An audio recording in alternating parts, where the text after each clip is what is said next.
쌍방울 대북송금 사건 조작. 김성태는 이재명 지사를 단 한 차례도 만나거나 통화하지 않았다. 쌍방울 그룹의 대북송금은 경기도 및 이재명 지사와 무관하다는 증언이 나왔습니다. 민주당 검찰 독재 대책위원회는 정치검찰의 사건 조작을 입증하는 새로운 증거를 공개합니다.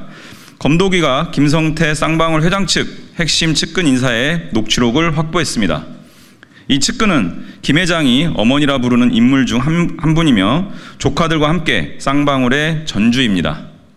특히 주목할 점은 지난 5월 29일과 6월 7일 두 차례에 걸친 통화 녹취에서 이 측근의 증언이 갖는 신빙성입니다.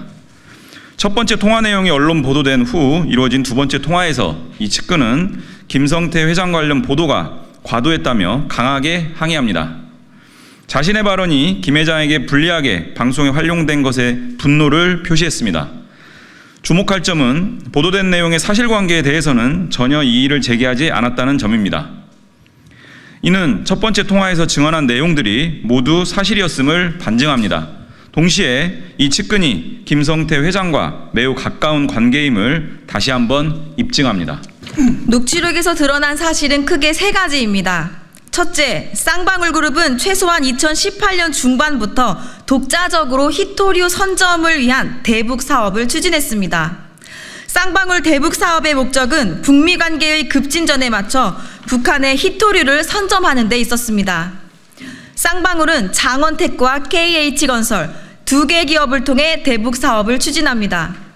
장원테크는 마그네사이트를 가공하는 기술을 보유했고 KH건설은 히토류 매장량 측정 기술을 가진 회사입니다. 쌍방울은 2018년 7월부터 장원테크 인수를 시도합니다. 상반기 7,400에서 7,500원이었던 주가는 협상 과정에 1만 3,4천원대로 2배 가까이 상승합니다.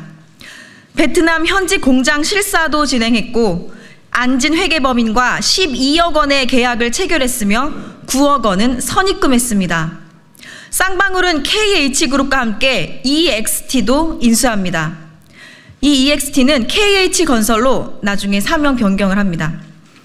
1심 법원은 2018년 12월 이화영의 권유 이전에는 쌍방울 그룹이 대북 사업을 할 의사나 능력이 없었다고 판단했습니다. 잘못된 판단입니다. 녹취록에 따르면 이미 그 이전부터 쌍방울 그룹이 독자적인 대북 사업을 추진하고 있었습니다. 특히 쌍방울은 히토류뿐만 아니라 다양한 대북 사업을 준비합니다. 북한 냉면 식당인 옥류관을 서울에서 열 계획도 수립합니다. 둘째, 쌍방울의 대북 사업은 경기도 및 이재명 지사와 전혀 무관합니다. 더구나 쌍방울은 히토류 선점을 위해 북한과 교섭을 위한 중국 현지 사무실도 설립합니다. 인력과 실무를 책임진 당사자로 최땡땡이라는 실명까지 등장합니다.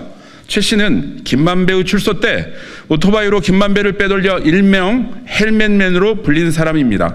북한의 히토류 선점을 위한 쌍방울 대북 사업은 경기도와 하등 상관이 없고 이화영은 당시 쌍방울이 여야 정치권 양측에 보험을 두는 차원에서 사회이사로 채용했을 뿐이며 사건이 얽히고 설킨 틈에 검찰의 조작에 의해 이재명 지사와 연결되었을 뿐입니다. 무엇보다 김성태와 이 대표가 사실은 얼굴 한 번 본 일이 없고 통화도 하지 않았다는 증언은 가히 충격적입니다. 셋째, 검찰의 짜맞추기 수사를 입증합니다. 증언에 따르면 김성태 회장이 원치 않게 제3자, 즉 이재명 지사를 연루시키게 된 것이며 이는 검찰의 강압수사 때문이라고 밝혔습니다. 검찰은 김성태를 상대로 징역 10년, 20년 살고 나오면 기업들이 다 망가질 것이라고 압박을 했다는 증언도 나왔습니다. 검찰이 온갖 그물망을 다 씌운 것이며 이화영 때문에 걸려들었다는 것입니다.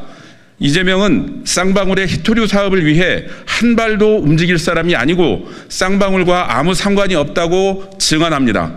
결국 검찰이 유일하게 이재명 당시 경기지사와 연이 닿는 이화영 전 부지사를 고리로 사건을 조작했다는 것입니다.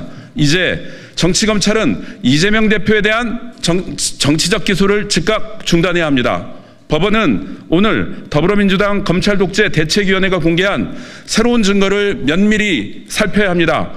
더불어민주당 검찰독재 대책위원회도 새롭게 공개된 실체적 진실의 규명에 최선을 다할 것입니다. 아울러 왜곡과 조작 수사로 일관한 관계자들에 대해서는 끝까지 책임을 묻겠습니다. 2024년 10월 29일 더불어민주당 검찰독재 대책위원회.